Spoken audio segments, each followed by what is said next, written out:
shaitanir rajim. Bismillahirrahmanirrahim. This specific point, so ninth letter talks about a few different topics, but this specific point from thirdly to fourthly, Hasanabi wrote human faculties. Well, I forgot to tell him what I believe is the actual topic of this section, which I think is direction, specifically changing the direction of human faculties for the hereafter. So I just want to talk about this point, inshallah. But what's interesting as well, as we would find out, of course, if you brothers have read this as well, it's only one page, but subhanAllah, there's so much going on in this topic that there's a lot to extract from. On Wednesdays in London, we have a weekly dars, and the past 2 weeks we've read this back to back, and I thought it was fitting to read it again in this retreat. So I'll start now, and then we can stop and discuss. Bismillahirrahmanirrahim. Thirdly, I observe that the most fortunate person in this worldly life is he who sees the world as a military guest house and submits himself and acts accordingly. Through seeing it in this way, he may rise swiftly to the rank of winning Allah's pleasure, the highest rank. Such a person will not give the price of a lasting diamond for something of the value of glass that will be broken. He will pass his life uprightly and with pleasure. Yes, the matters to do with this world are like pieces of glass doomed to be broken, while the lasting matters of the hereafter have the value of flawless diamonds. The intense curiosity, fervent love, terrible greed, and stubborn desires, and other intense emotions in man's nature were given in order to gain the matters of the hereafter. To direct those emotions in intense fashion towards transitory worldly matters means giving the price of eternal diamonds for pieces of glass that are to be smashed. A point has occurred to me in connection with this, and I shall tell it. It is like this. Passionate love is an ardent sort of love. When it is directed towards transitory objects, it either causes its owner perpetual torment and pain, or, since the metaphorical beloved is not worth the price of such fervent love, it causes the lover to search for an eternal beloved. Then metaphorical love is transformed into true love. Thus, there are in man thousands of emotions, each of which has 2 degrees, one metaphorical, the other true. For example, the emotion of anxiety for the future is present in everyone. When a person is intensely anxious at the future, he sees that he possesses nothing to guarantee that he will reach the future he is anxious about. Also, in respect of sustenance, there is an undertaking for it, and the future is brief and not worth such intense worry. So he turns away from the future towards the true future beyond the grave, which is long-lasting and which for the heedless there is no undertaking. Man also displays intense ambition for possessions and position. Then he sees that the transient property, which has been temporarily under his supervision, and calamitous fame and position, which are dangerous and lead to hypocrisy, are not worth such intense ambition. He turns away from them towards spiritual rank and degrees in closeness to Allah, which constitute true rank, and towards provisions for the hereafter, and good works which are true metaphorical ambition, which is a bad quality, is transformed into true ambition and elevated quality. There's just a few more paragraphs before this place finishes. Is there any questions? Because I want to kind of start backwards and then go from the last paragraph to the first. But if there's any questions in the meantime, just one question, but it's not. It's just. It's the same author of the translation, right? It's just a different edition. So Şükran Vahide did some changes later on. Şükran Vahide abla. So this is the earliest version. So maybe you may read from this version here. Because later she did changes. Like there are different versions. And this is the kind of latest, even though not like this is the old one from 80s. Okay. The very first translation.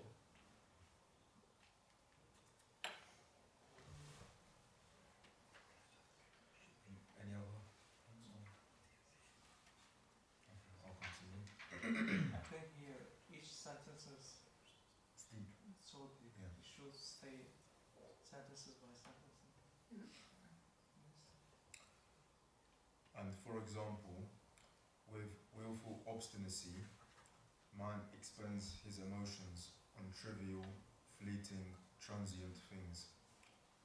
Then he sees that he pursues for a year something not worth even a minute's obstinacy.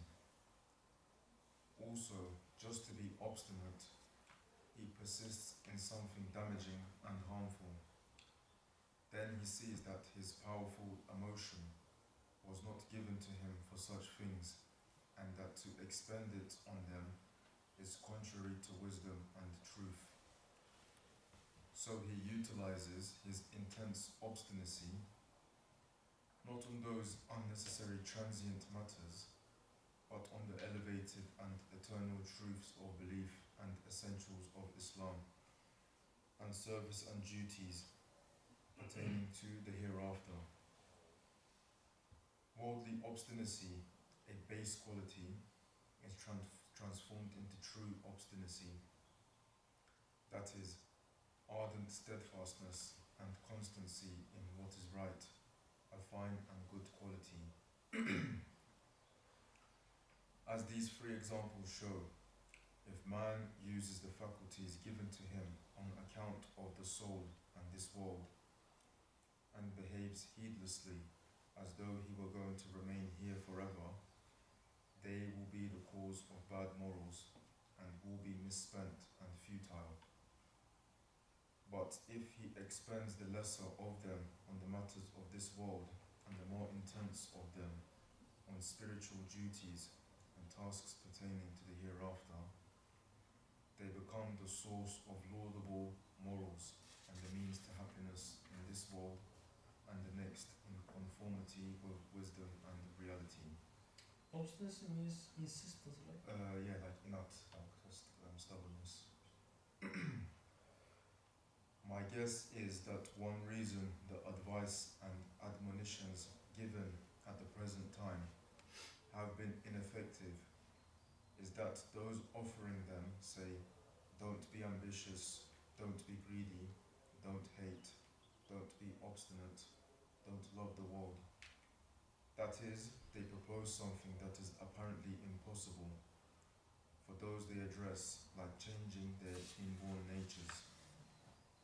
If only they would say, turn these emotions towards beneficial things, change their direction, their channel, both their advice would be effective and they would be proposing something within those persons' willpower. I find like just that last paragraph alone is so powerful because it's like a solution to pretty much everything. I'll read it again. My guess is that one reason the advice and admonitions given at the present time have been ineffective is that those offering them say, don't be ambitious, don't be greedy, don't hate, don't be obstinate, don't love the world. That is, they propose something that is apparently impossible for those they address, like changing their inborn natures. If only turn these emotions towards Selamünaleyküm. Allah'a ısmarladık. Kusura bakmayın bölmüş olduk da. Ben İstanbul'a geçiyorum. İhtiyacı olursa telefonlaşırız. Ben bir arayabilir miyim?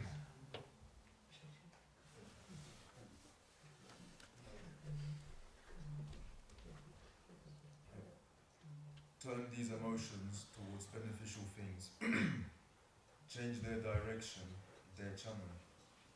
Both their advice would be effective and they would be proposing something within those person's willpower.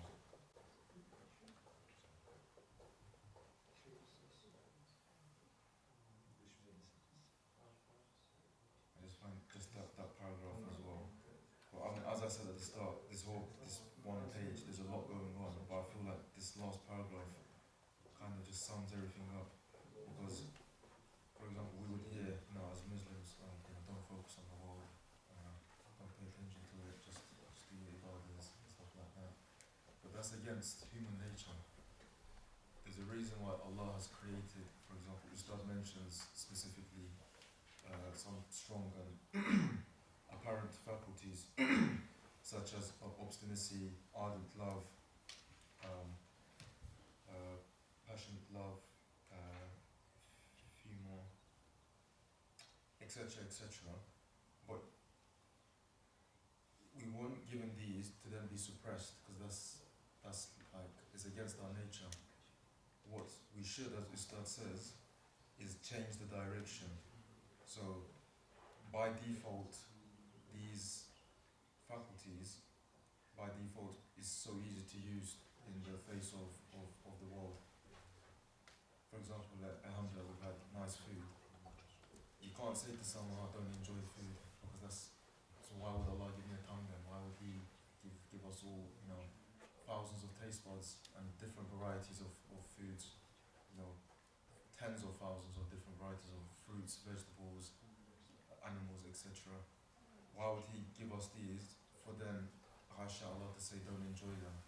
We are supposed to enjoy them, but the enjoyment as Muslim believers has to be directed towards the hereafter. We should know that yes, we enjoyed it, yes, it's temporary, but if we, as related to the first verse, start with Bismillah, we have contemplation, we have praise, we say Alhamdulillah, we're changing this into the hereafter, and inshallah, if we are successful, we would have what we enjoyed in this world permanently in the next world.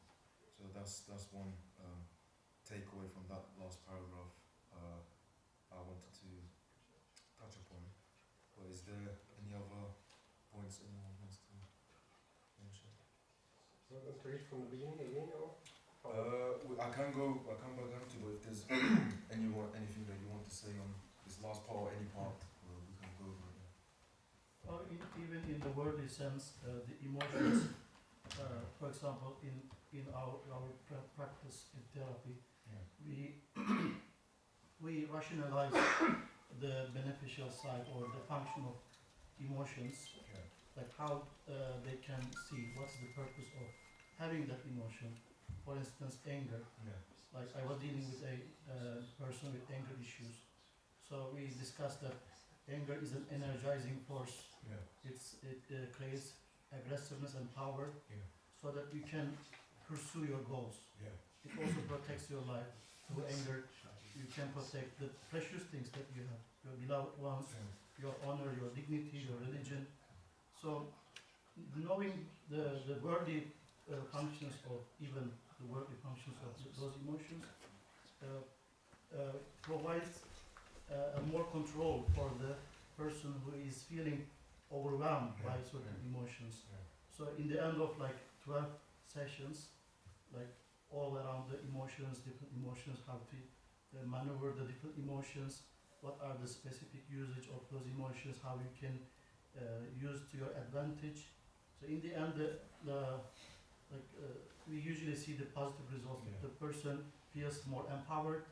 He says that when I start to experience such a thing, that consciousness or awareness that those emotions are given for constructive reasons, for constructive beneficial purposes. So I feel more empowered to overcome it. So let alone the akhirah, even the worldly Yes. benefits, if it is given, if brought to the attention of the person, he may be in a position, in a better position to deal with the overwhelming emotions. However, when you were dealing with this person, did you remember this? Yes, I was giving some examples from here. Also, there is dialectical behavior therapy that we use. They also rationalize emotions and describe their starting and development and conclusions. So we show whole process of each emotions, how they develop, and what are the possible routes they can possibly follow. So knowing the routes, they feel empowered that they know where they are heading. So they feel more in control. This person was a Muslim? He was a Christian. Mm. Yes, because I did my internship in the Philippines, mostly with Christians, Catholics. So you were not able to. I also put into this one, like, but he wasn't a religious person, so I didn't much tackle with this, like, for the akhirah, for the spiritual aspect of emotions. But still, there is also in here like persistency, like instead of obstinacy, persistency is something praiseworthy. You persist in the task that you are given, or you persist in ibadah, you persist in your business, you persist in this and that. So I give that like how you can positively use it, not for necessarily for akhirah, because not everyone is open for spiritual arguments or spiritual provisions, psychological provisions. Yeah, I'll just maybe we may look at the very beginning. Sure. In the very first sentence, it says, "I observe that the most fortunate person in this worldly life is he who sees the world as a military guest house and submits himself and acts accordingly." So, in other part of the Risale, Ustaz also mentions this world is a guest house, and for man he will stay here for a particular time.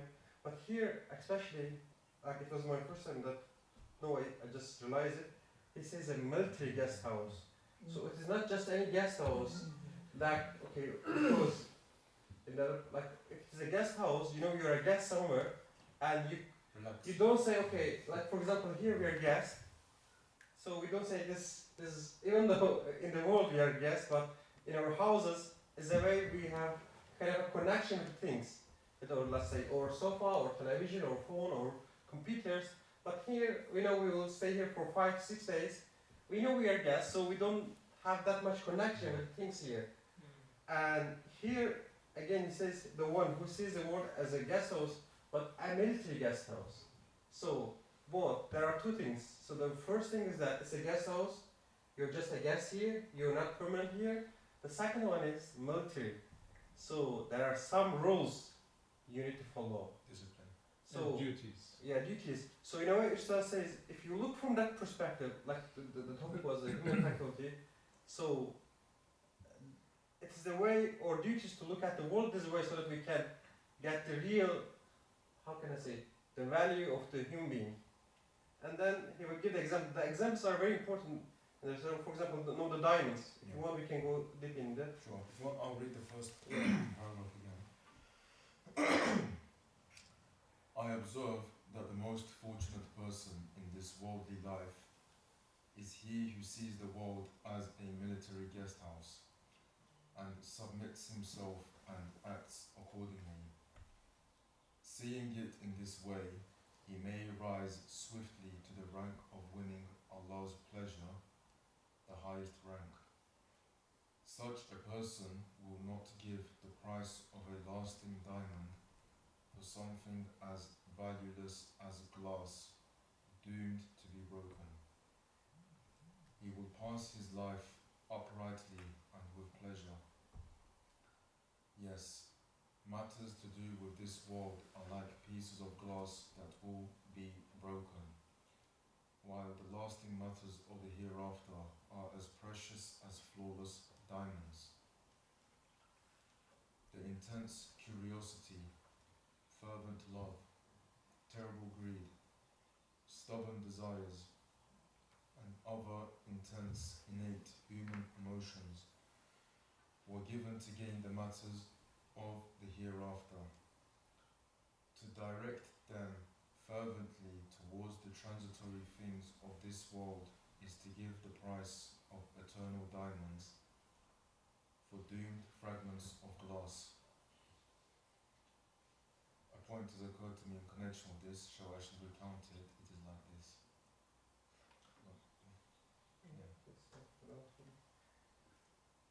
Can we say the human body is like a ship going through Istanbul Bosphorus? So in the ship there are mechanics, engineer looking after the engine. In the captain's coat there's a sort of person who's steering the ship, and the captain and all these personals in the ship. All of them should collectively work not to hit this what do you call it? Coast and sink. So here if we say, oh, the Bosphorus is really dangerous, don't go. That means don't love, don't three things at the last go down the last paragraph you read. Yeah. Don't be ambitious, don't be greedy, don't hate, don't be obstinate, don't love the world. It's like, you know, incapacitating the body of ship. You can't go to its place. Well, if all the personnel works with some guidance, usually in Istanbul Bosphorus, there's a second captain that joins the ship and provides, okay, don't go that way, just go this way, follow this route, etc.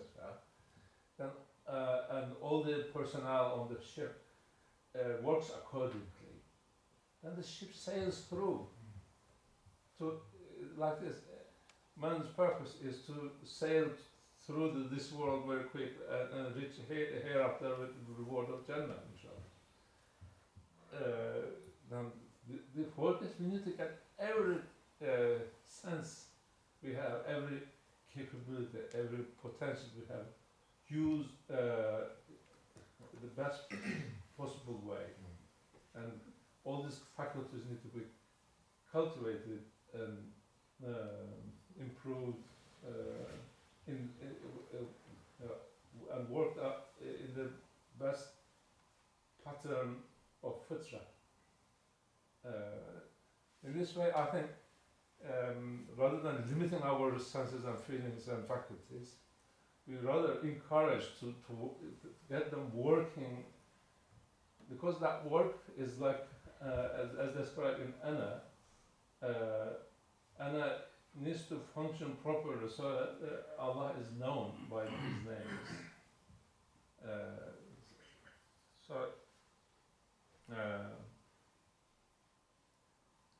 that's what I feel about this. All these don'ts stopping the progress. We need to do the opposite. Yeah. I want to say something about. Ustad mentioned about emotions, but not normal emotions. Intense emotions. We have a connections even we are in a guest house that call it dunya. I need to love my wife, and parents, and child, something else, but not a high attitude, emotions, and others. Allah says, love them, but when you love something more, just use these emotions, intense emotions, for akhirah. Because when you use intense emotions, they connect you more and more and more.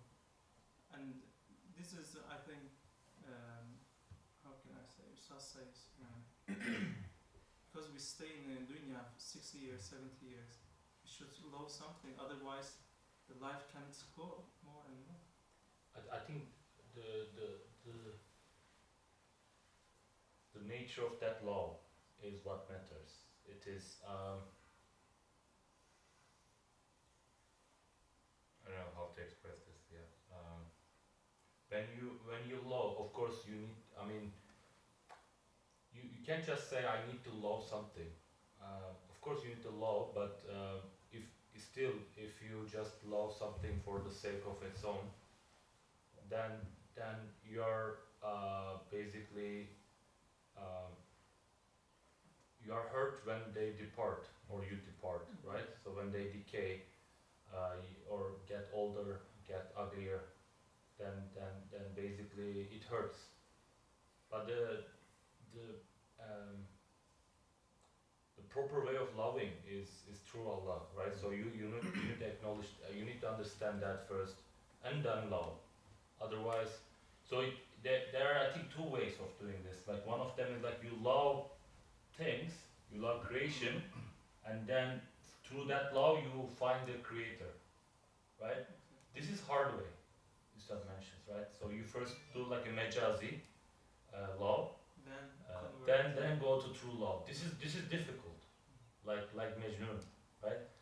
But the actual way should be like you first love the creator, and then love creation through him. That's the proper way. And when you do that, you don't actually get saddened with their departure and anything like that, because you did it properly. But initially, when a child starts life with some intellectual entity working, child first loves the mother. From that love of mother, that love is supposed to be converted to love of Allah. That I think Fitra follows steps of this understanding, development. You can't really jump to the love of Allah without having love of mother. Every individual is developing himself or herself by taking these steps. It is very extraordinary to jump to the love of Allah unless you are a Sahaba. Sahaba jump to the love of Allah straight. Okay, maybe we can talk about secularism of love then. because the thing you love with your mother as a child is actually compassion of Allah through your mother. So the mother is actually the veil, the shadow of true compassion of Allah, right?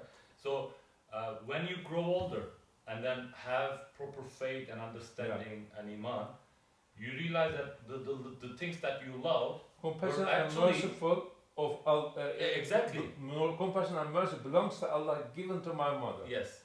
So your love towards your mother still exists, but now you realize that she was a veil. Now you still have the same love, but now you realize that your connection with that love, with your connection with your mother, was actually beyond that. Just coming to that realization, nothing changes. So it's like it's not like changing the direction of love. Like it's like it was for my mother. Now I change towards Allah and then mother. No, it is still in the same direction, same feelings that you had before as a child. But now you understand. Actually, it was deeper than just my mother. Realization. Yeah, the realization of. I agree with Barış abi. Üstad says, for example, we want to drink water. Üstad says, go to the main source, waterfall. For example, there is a waterfall. Go to the main source. When you drink water in the town, maybe something comes with the water, sands, dirty things. Then you realize that this water becomes dirty, but it's not dirty originally, because it comes from the source. We should take the water from the source, and the love we should get the love from the source. But I also So do we love Allah without loving our mothers? No. No. Yeah. See, you follow that path. Okay. There's a beautiful trait of character that many Muslims have, and it's taught in the Quran, it's taught by the Prophet. You try to see a person's point of view in the best possible light, right? And then you change to the opposite point of view, and you also try to do that, right? You try to see that point of view in the best possible light. Because, for instance, you take into account what Brother Saeed said, and then you take into account what you said, dear brother. You say, I tend to agree with you, because if there's no darkness, You You can know can't light. judge the light. You cannot know light. So, and then it's the wisdom of Allah Ta'ala that everybody starts in ignorance and then they learn. Many of us, would start in ghafla or start in kufr or whatever, or in, I don't know, non-existence, and then you come to existence or whatever, right? No, at the time of Prophet ﷺ, a Bedouin Arab would used to come and meet Prophet. In 1 hour or so, he would become a scholar. So that's directly reaching This is force. that kind. What for ordinary persons like us, visiting very many stations in understanding of the faith, is the only channel unless we become Sahaba. No, it's not impossible. It's not possible. That's what I'm trying to say. I'm not opposing you. No, it's not. It's the same thing. Yeah. It's not. Maybe We are saying understanding, the same thing with different Yeah. descriptions. maybe understanding the example, like, may help us. Like here, what do you understand from the diamond and the glasses? Yeah. Are the faculties are diamond or glass, or what is diamond, what is glasses? I want to ask and then I will have some comments.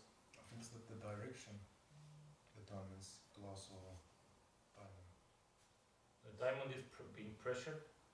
And results of the emotions. So what's glasses then? What are the glasses? If you use the emotions for this worldly life, it's a glass. At the same time, Ustad compares coal and diamonds. I'm a material scientist, I can say a few words on this. Coal, it's carbon, pressurized so at so very high pressure, like thousands of bars of pressures, approximately 5,000 or 6,000 meters deep in the earth, with a lot of pressure, cubic atomic order becomes hexagonal by better packing. Then the hexagonal structure gives that purity, that a lot of pressure by taking a lot of pressures and how can I say purification, then it becomes diamond. I think in that example, Ustaz gives the example of the coal and the diamonds works for that, but for here, there's something different, I think. Yeah, the faculties, the way in which we look at the faculties, they either could be the diamonds or the or glasses. So this is what, like, I see actually in the whole Salim collection. I'm trying to look at from that perspective. So actually, the famous one, in the Masnavi. So the things, how we look at the things, like the Ma'nai Harfi Ma'nai Ismi or Niyat Nazar, like in everything, like the way the faculties, the way we use it. We have the law or model for this faculty with law or the greatness, we have it. So either we will look at, I don't know how to say it in Ma'nai Harfi Ma'nai Ismi in English. Do you know how to say it? Self-indicative, other indicative. Yeah. Manay ismi, self-indicative. Manay harfi, other indicative. Yeah, so the way we use it in that purpose, like self-indicated, And other other indicative. indicating Allah's Yeah. other or the self itself. Or even the intention and the nazar we are looking at, it changes. It Yeah. makes either diamonds, which will not lose the value, or the glasses. And the glass here is for temporary. Yeah, and it says doomed to be broken. It says. Yeah. It said it specifically. I want to add something to what you said. Like, if someone sees a piece of glass reflecting the light of sun, and he starts loving it because it's shiny, and when he realizes that the light coming from that glass is not its own light, but coming from the sun, and then he starts loving the sun, the actual love. So, like, if we are loving our mothers, so it is the light reflected by the God, by Allah, given in the form of like Rahma and all of those sort of things. And when we realize that it is all the things given from Allah to our mother for us, we start loving Allah in the truth. So Allah subhanahu wa ta'ala says in the Hadith Qudsi, Inni kuntu maghfiyan wa khalaqtul khalqa liya'rufini. I was a hidden treasure, and I created the creatures to be known, right? So we love Allah. That, okay, we should love Allah. But how? What is Allah? Who is Allah? I don't know His attributes. Never had interaction. So Allah created His universe and us, of course, within it. and put us through beautiful times, calamities, up and downs, different relationship with humans, different way of earning life, different stages of life, so many different things inside each other, so that we have a lot of different diverse set of interactions with all the divine names. Yeah. So we get to know those divine names. All the social. Marfetullah. All And the then we get to love those divine names. Muhabbetullah. So our interaction with the universe, everything, we have a feeling. It could be like love, it could be like greed, hate, anything, is actually for the sake of our establishing strong connection with Allah and us. And like mother is one example, but it could be applied to so many other things. And here is the point: is that like realize that these feelings are actually have a capacity beyond what you have, and just saying, oh, just cut it off and then don't have any feelings is not the way. It is actually, if you just use it in a proper way, as the proper way is to establish connection with the divine names, then that's the way. I'd like to add to what Barshal said. As we all know, we are all Abdullah, and here in 25th word, it talks about hell. It says an official like hell, charged by someone with inflicting torment and torture in order to demonstrate his threats, and it's splitting apart with seething rage, and it's saying, well nigh bursting with fury, takadu tamayazu min al-ghayz. So hell is an official of Allah, just like us, but he doesn't have a choice, he has no willpower, so hell does whatever Allah says, and Allah gives us senses and faculties so we can understand His not. So we have anger inside us, greed, and these kind of emotions that mentioned. So if we think about this like that, like hell is an official of Allah, and it does this. So if we, as you all said, if we can manage to, facilitate and use it for the right purpose, then we can have whatever hell is attributing the names of Allah on its ayna. So if reflections, yeah, we can reflect upon the same names in our ayna qalb, I guess. I don't know if I could explain myself well, but if you have anything to fix, you can help me. Going back to the love and the child and the mother, when a child is born, it doesn't realise that it's separate from the mother at all. It thinks the mother is part. It doesn't recognise its own ahadiyah, its own oneness. And this is how we are before we come to this world, all of us. So the love is base, the love is at the asl, right, the essence. And then there's the separation. When we fall, we realise that the mother is actually can't provide all our needs. Eventually we do realise it.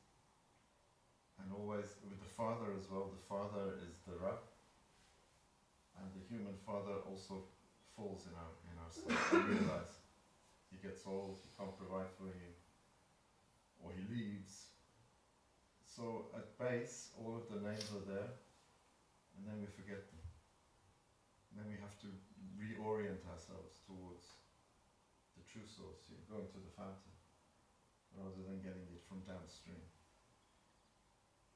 So that's really important. Also, there's a problem here, if you can go back to where it talks about worldly matters to do with this world. I like pieces of glass.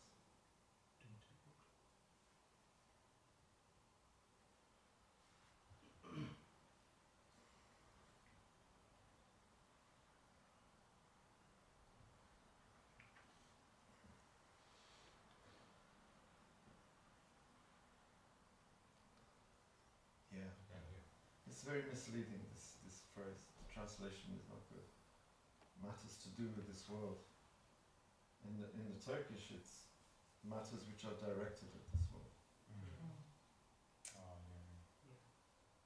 So this world, like Muhammad was saying, we're given a tongue, we're given ears, we're given eyes, and we can use them. Either you can use your eyes to look at haram, or you can use your eyes to look at halal. The brother, he was talking about Manay Ismi, Manay Harfi. This is all about Manay Ismi, Manay Harfi. Al-Lata'if can either be used, you know, if you have anger, we're given anger. We're given the ability to get angry for a reason. You know, if I get angry all the time with my wife and my children, for no good reason because of my nafs, then that's misusing this Lata'if. It's a latifa. Anger is a latifa. You know, it doesn't sound like it, but it is. Matters to do with this world. The world is also given to us in order for us to actually make use of it in such a way that we are getting diamonds and not glass. Right? So we're all in the world, you know. Unbelievers are in the world. We are also in the world. But they are using their diamond-like faculties on things which are not lasting. So if you are very good at writing, but you're writing stupid novels about rubbish, then you have a diamond-like faculty, right? Which is the ability to express yourself. But if you express it on rubbish things, then what you're doing is you're buying glass at a very high price. And that high price is hell, actually. So that Your capital, we think the thing is, why do we misuse it? We think that the capital is from us, right? We think that we have money in the bank and we can make it grow. We don't. Is that say asked like in Masnavi say, have you found it on the road? Was it like something someone disposed and then you took it? Yes. Is it something invaluable that nobody cares of? No, none of these. This is why all the self-help books in the world never help, because they are premised on the idea that we have something that we can develop. We don't. But at the beginning, Ustaz, that's why Ustaz says we are in a military guest house. So we are. Yes. It's not ours. Whatever we think Nothing ours. is ours. So if you have an ability to paint beautifully, it's not yours. Yeah. The thing is, we are told from the time we go to school until we grow old that everything, all of your faculties, you know, your ability to paint, your ability to this, how clever you are, how wonderful you are, you have to develop yourself, you have to develop your talents. We don't have anything to develop. That doesn't mean that we just sit and do nothing. But what you find reflected in you, you need to channel in the right way, and this is what Ustad is saying. This is why matters to do with this world, they're not like pieces of glass necessarily. They can be made into diamonds, right? It's matters which are directed at this world, which are like pieces of glass. Recognizing the ownership. Yeah. So in Quran it talks about ikhlad ila al-ard. Those who incline towards the earth. This is what I think. Tariqat means forgetting the hereafter. Yes. Yes. Ikhlad ila al-ard means trying to get khulud, which is eternity, from the al-ard. It's impossible. If you're focusing just on things which are to do with the world, it's impossible. يستحقون حياة الدنيا إلى الآخرة. This That is, sorry, one point. No, we are losing by enduring Jahannam, plus losing Jannah. Yeah. It's not one. No, eternal happiness is lost. Yeah. So it is perhaps, I don't know, it's, which one is bigger punishment? I think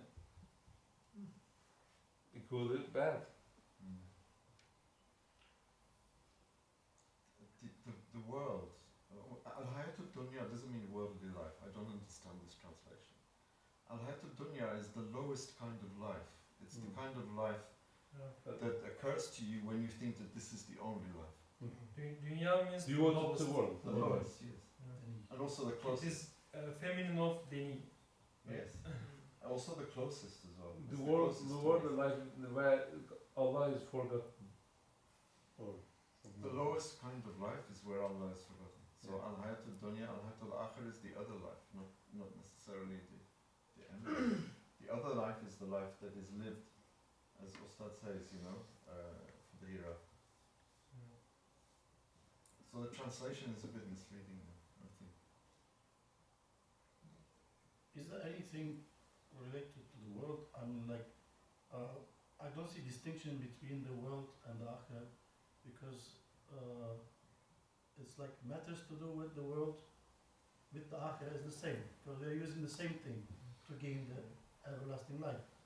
Like our job as an engineer or as a psychologist, still something in the world, not outside the world. So that's why I don't see any separateness matters to the world. It is a matter of, it's a relative matter that depending on how you use it becomes world or not.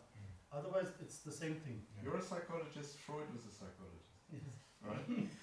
So Yeah. you're using your Depending how you psychology for the sake of, in an imani way. Yeah. It's a matter of the world, right? In other Yeah. words, we find ourselves in this dunya, Mm-mm. and there is psychology, and you're using it in an imani way, and then there's Freud, who was actually should have been locked up in one of the asylums that Basically. himself. So he was doing the same thing as you, but you were doing it not with ikhlad ila al-ard. It's like Jahannam and Jannah. So I'm going to Jannah. You're hot there. It's hot there. It is actually hot there. So the intention or how we look at the things is changing everywhere, everything. The whole picture changes. I used to think that, these things like, this is a really good choice. Things like greed, I would just think, because brought up in a context of the 7 deadly sins, right?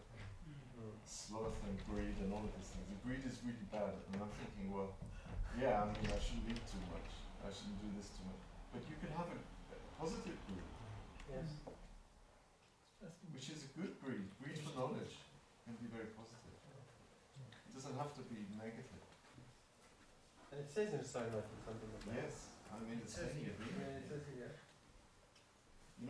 Hazrat Ustad was a psychologist, actually. I find when I read his work, and I learn new things all the time, and new sort of perspectives. He was a historian, he was a theologian, he was a psychologist, but not psychologist in today's meaning, because the psyche, what is the psyche? It's the mind replaced the soul for Freud and for Jung and for all of these guys. So there's no soul for them, there's just mind. So I don't like the word psychologist. Can you find an alternative? They should call themselves mentalists. You can call them Ustad. Eventually, it turned out to be physiological psychology, which is all things reduced into brain functioning, the neurons. So it's like through all those processes, they come up with now saying that all things in your brain through neural activity. So nothing about mind, So nothing about soul. nothing about soul, nothing or about heart. heart. Maybe you should become albologist instead of psychologist. They already was they could call it mental health. Instead of I psychology. really dislike that term, mental health. Well, they call it mental health. Because now everyone's talking about their own mental health as though they're a kind of diagnostician. Do you find this? It is more correct than what they it reflects what they do more than the term psychology, mental health. And if you go by their definition, everyone is a little bit crazy, The reason why what they are doing is actually trying to put mental diversity into a spectrum and draw boundaries, and the ones that are out of those boundaries, like exceptional people, being called having like mental issues. But yeah, But if you look at great people like Sahaba, like Awliyaullah, and even like a scientist and others, they are all exceptions mentally. Artists. If you see them, you would like if you just see them without knowing their background and actual contribution to humanity, you would say they are crazy. But in actual fact, they are just exceptional, and they are just diverse in their minds. I was in Malaysia recently and with doing some lectures and things, and we had PowerPoint thing. I might have told you this before. We had PowerPoint presentation, and this very nice lady came up, all Muslim, hijabi, all teachers. She came up to me and she said, if you see that I'm taking lots of photographs of your slides and of the other lecturers' slides, please forgive me, I'm neurodivergent. This is the new thing, neurodivergent. So I said, you can take as many photographs as you like, I don't find it unusual. So this neurodivergent is fitting in with what you're saying. It means thinking differently, actually. Everyone is neurodivergent. But for them it's a badge of honor, right? I'm different from the rest. Because they want to be like the other people who think that they're different from the rest. And now everyone thinks that they are different from the rest. They are all like the new normal. Like they are not now different because everyone thinks they are different. Exactly. So neurodivergent will be the new normal. But it's a result of a lot of social pressure because like in their childhood they experience a lot of bullying because they are a little bit different and they have to like label themselves as neurodivergent to cope with this society. It's the medicalization of Medicalization, yeah. like people who are a little bit sad, they say, oh, my mental health is really bad this week. Crazy. You're sad. We So forgot emotions, like Yeah. we reduce everything to stress. Stress is not an emotion, it is a reaction of the body to the emotion. So we don't even, we forgot to even recognize emotions, we just say I'm stressed. It is not an emotion. My body is reacting to my emotion. But this is a serious problem though. Right? In UK now there are 2 million people between the ages of 18 and 35 who won't go to work because of their mental health. Self-diagnosed. And they go to the GP and they get a note and then they say, I can't work because I'm so stressed and depressed. My mental health doesn't allow me to work. It's the same with dementia. No one says, I think I'm going demented. You don't know when you're going demented, right? So my mental health, back in the day, like 30, 40 years ago, no one would have said that. They would say only a doctor can diagnose your mental health. But everyone today is autistic, right? Or on the spectrum, or I'm on the spectrum, they say.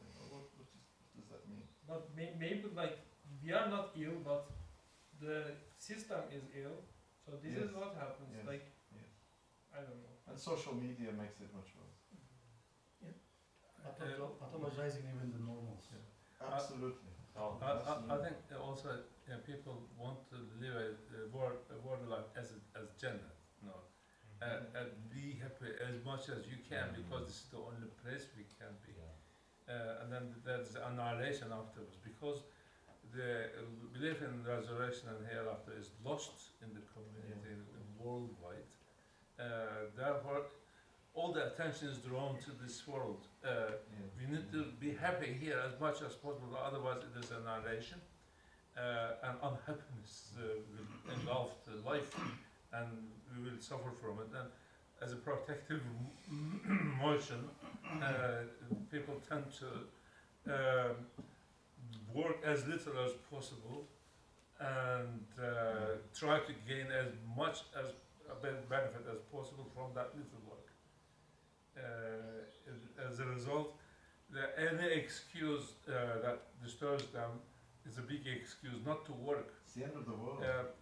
In my workplace, there are 600 people, mostly engineers and PhDs. And for these guys, there's the company set up a special care unit. Says emotional well-being center. Everyone goes and takes a consultation. Everyone who feels stressed, goes and takes consultation for well-being, mental well-being.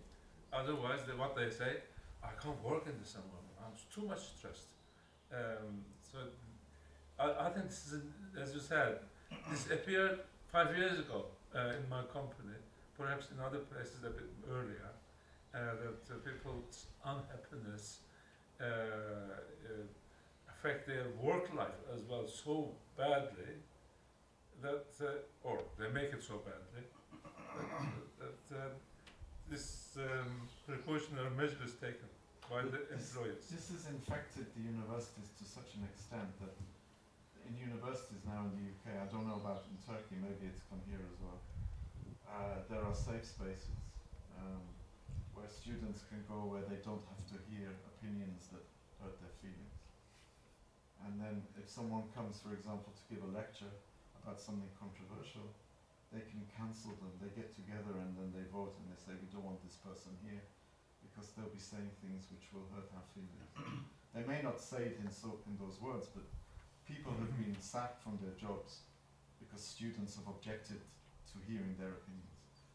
So for example, if someone comes who's slightly right-wing or who's, for example, is against this whole gender nonsense, they will cancel them, and people have lost their jobs in university because of this.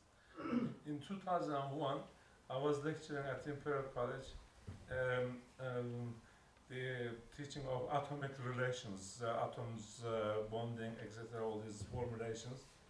And I happened to say in the classroom there were approximately 120 students, university students, so-called. These atoms go to different places and do very extraordinary, miraculous jobs for which they have received no education.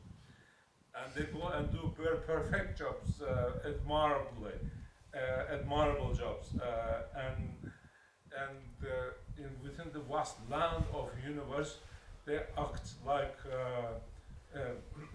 professor, 10 professors, 100 professors of strength and knowledge and capabilities, power.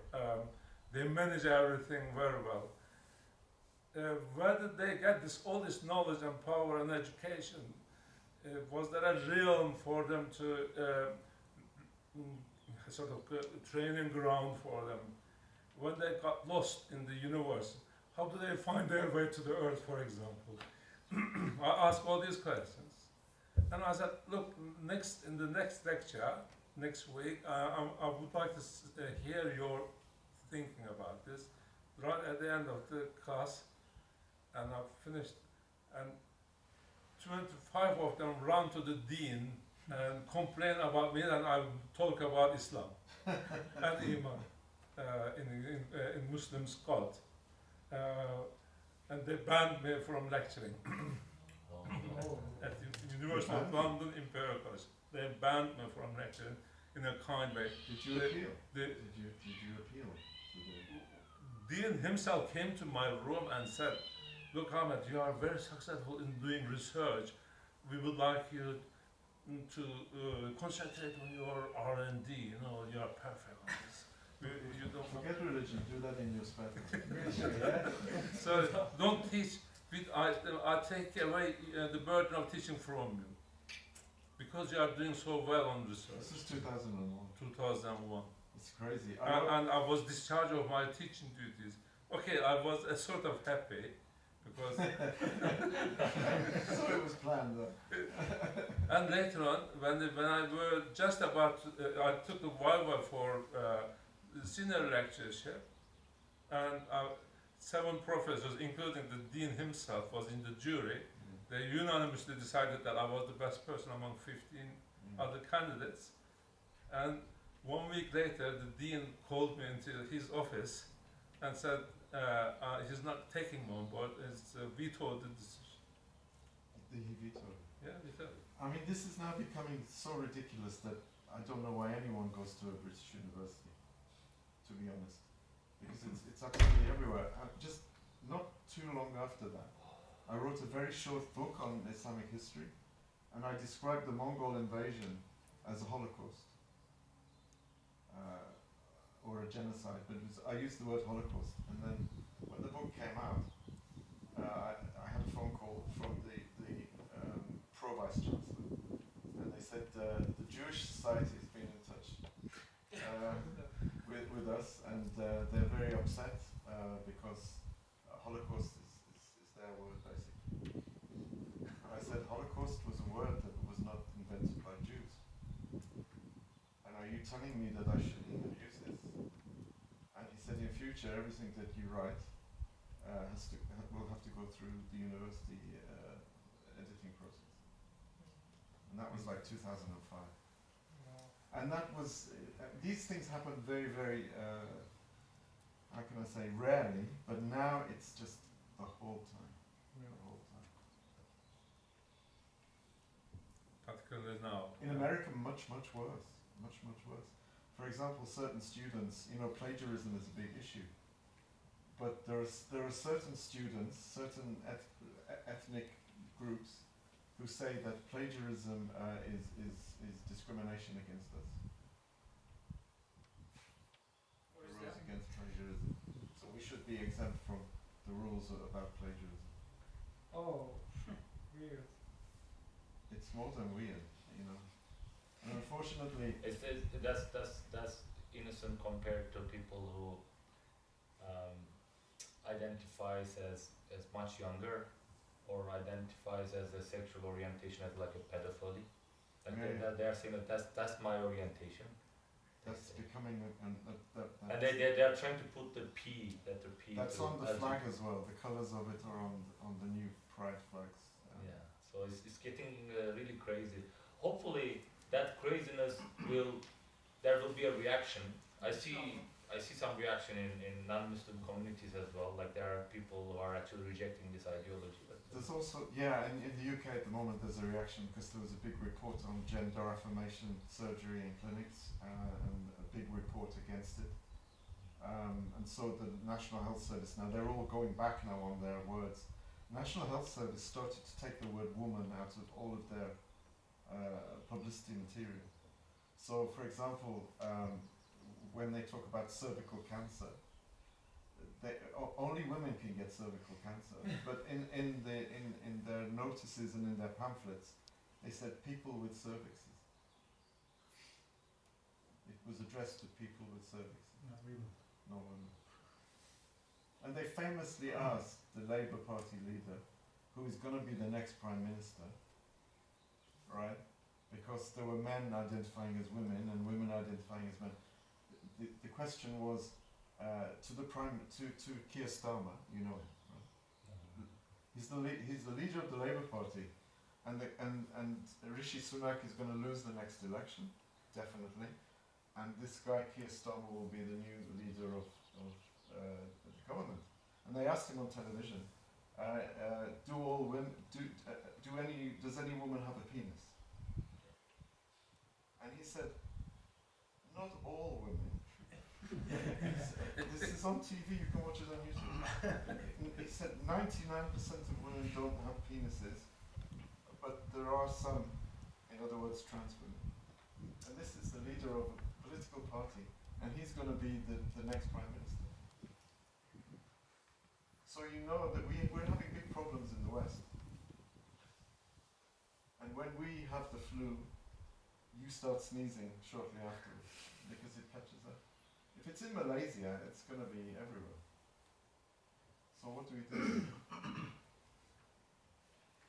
What's that? Just about this mental, if you just go back to mental sickness thing, brother was talking about like its perspective, Nazar, right?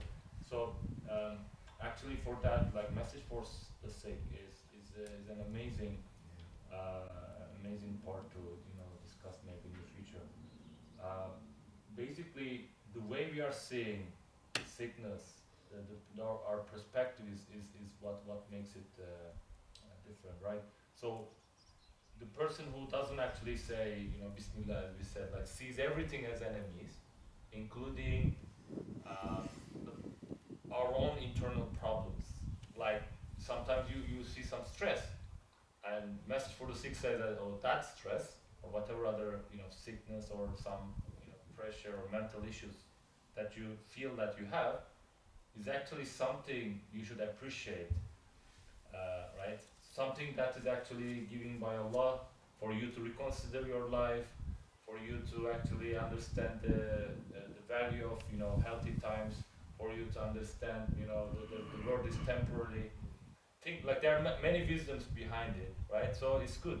But as Amitabh said, like a community that's whole purpose is seeking for immediate pleasures doesn't understand any of this. Therefore, they feel like, oh, this is extremely unusual, and that's my enemy. I should run from it no matter what. All the companies put in like these mental health things. Government try to put a lot of psychotherapy clinics and stuff like that to avoid that.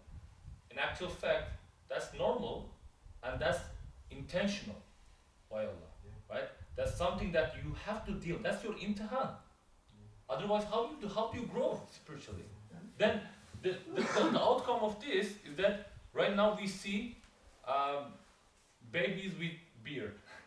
In other words, people who doesn't grow. They are in that like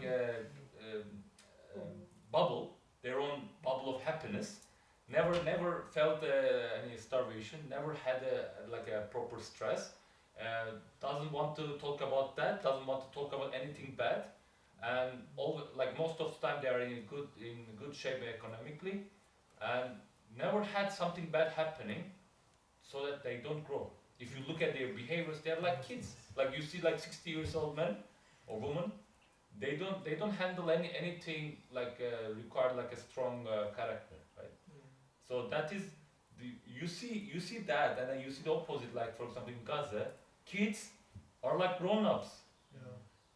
Like when they speak wisely. They speak with hikmah, and that's subhanallah. That's I amazing. think it's to do with the benefit system in the 60s and 70s, particularly in Europe, where everything is made easy.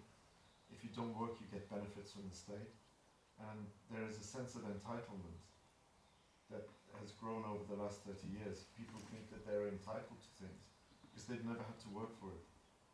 So now people think, I don't have to go to work because I'm slightly unhappy. They don't say unhappy, they say my mental health is bad. But what it means is that they're either grief-stricken or they're unhappy about something or slightly depressed.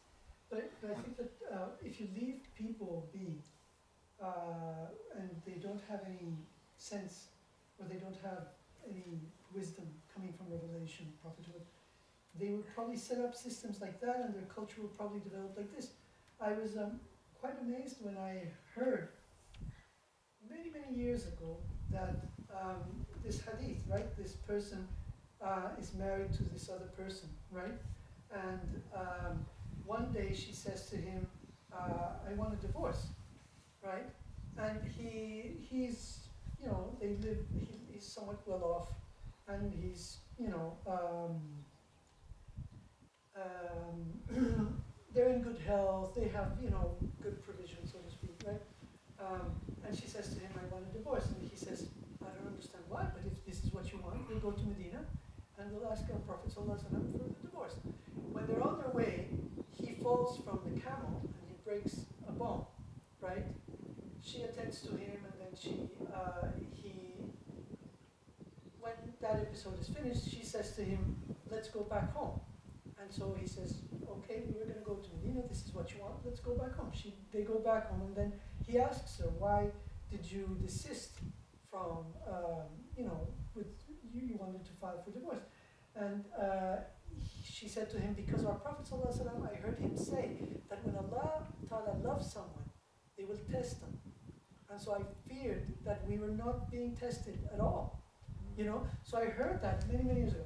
And then sometime later, or some years later, I heard also that actually amongst the Sahaba, they would not ask somebody for marriage, or they would ask somebody for marriage, they would ask them, have you been sick? You know, have you been tested? And they would value this because of the experience that it gives you, right? So whilst reading this, I'm thinking like, mashallah, the Ustad is explaining that when Iman comes to your life, when Islam comes to your life, you shift perspective, right? You start giving things their proper value. You start looking at things properly. But again, like you have degrees, right? Because I think when you start practicing Islam, for example, right, there's a process of growth. 10 years later, you look at things differently. Or even, perhaps even non-Muslims. I think everyone eventually comes to the realization that everything is going to be finished. What is going to happen to all of the efforts that I gave to this or that or this other thing, right? I find that extremely interesting and connects to what you were saying. I mean, this hikmah, this profound hikmah that if you get sick, one of the things that I think most striking from the letter to the sick is that the real calamity is in Iman. So the other calamities are not, might not, be real calamities in themselves. It depends on how you react, how you look at them, right? They call it necessary evil. Yeah. So how to, because if you picture, for example, the prophets, the awliya, I think they're always in that mode, like they're looking at things from the perspective of Iman. They're not looking at things from the perspective of, I guess, dunya, It's a very natural unfashionable. It's perspective. a very unfashionable thing that you've said, though. No one in the West, no unbeliever, even lots of Muslims as well. They think that calamity is terrible. Awful. We have to try to avoid it. Isn't there a story about the Prophet ﷺ? He said there was a guy who sold eggs, and the guy who sold eggs used to boast. None of my eggs has ever dropped on the floor. None of my eggs has ever smashed. Right? Because if you've got a store of eggs and you're selling eggs, they're bound. They're bound to be knocked off or fall. He said, none of my eggs has ever fallen to the ground and smashed. And the Prophet ﷺ said, don't buy eggs from him. Interesting. Wow, I have no idea. That sounds amazing. What happened then? But the point was, nothing has ever bad has ever happened to him. He can't really be someone who, he must think he's entitled, take things for granted. Like we were saying here, imtihan, someone who hasn't been through imtihan will not actually be able to appreciate life and give and take in the name of Allah, which we were talking about in the first session. So if you look at it from a bold perspective, we as humans sent to this world to mature. Yeah. So we become fit to become an eternal companion of Allah, right? So the whole point here is that for us to put into different stages and different situations in life, so we grow in a healthy way, slowly, and then our connection, our iman is becoming stronger, and so that we become fit to enter Jannah. Yeah. Right, if you look at the Islam, how can I say? I don't want to say ideology, but if you try to understand every rule or every suggest every sunnah, every farz, every licit things and illicit things, all of them are actually has some place to helping to mature you, right? For example, why is it that it is actually one of the most important prayers? Of course, all of them are, but the Fajr prayer is very important, right? Although it's short, it's very important, but at the same time very difficult. Allah actually put it as a must for us to do every day. Although it's very difficult. Sometimes very cold. Sometimes you barely find the water. Sometimes you are very sleepy. You slept but it's still a must. But showing the willpower to wake up in that hour and then do that ibadah every day throughout your life, mature you, right? There's hadith in meaning, I couldn't translate obviously, that if someone misses morning and Isha prayers, there are signs, these are signs for being munafiq, hypocrisy. Likewise, the worst reminds Muslims of not to be careful about the middle prayer, Asr, when the business matures and you are harvesting your results of your jobs, whatever, then you are really into world, you know, the glasses, not the diamonds. Then you miss your asr. So it's very easy to miss asr because if we are purchasing glass Especially in place of the diamond. Especially winter time in the UK, it's like when Zuhr, Asr and Maghrib is like within 3 hours. It's like exchanging them. Also, the asr of your life as well. Yeah. We think, you know, you get to a certain age and you're in the asr of your life. Then if you haven't started thinking, you know, you better concentrate. I just want to tell one experience, perhaps brothers may benefit from it in a way. I'm allergic to a lot of things, including carrots. My daughter made a mixture of fruit, put a lot of carrots, I didn't know. I drank it, I became reacted to it so much that my tongue's swollen to block my air passage. My face is blue, became blue because I'm not able to breathe properly, and I collapsed. Just before collapsing, I had managed to call my daughter, she was out, and ask for ambulance. And ambulance people called me, you must open the door right now because soon you won't be able to open the door. When we come, you have to break it. And I managed to open the door and collapse in front of the door. And I was in a status that I spent most of my time for this world. I have no face to return to Allah, and please allow me to live a bit more. Perhaps I do righteous, good things. Then Ahmet abi came to retreat. Please allow me. Please. Upon condition though. No, I want to attend the Sadr, there's more, and I want to do Hizmat more, and majority of my life will be devoted to your way. Making progress at the same time, I was looking around, where is Azrael? Really, I was looking for Azrael. Is he, oh Allah, make this Azrael, send this Azrael in a very peaceful manner, and a nice gentleman who can take and give my ruh, spirit to him, back to him. Even that thought may have averted it. So, You don't know. I was looking for him, but he didn't come. Maybe my first accepted was accepted, so he was given me. Allah has given me a bit more time now. So, diamonds and glasses here. I kept buying glasses in place of diamond at the cost of diamond, mostly.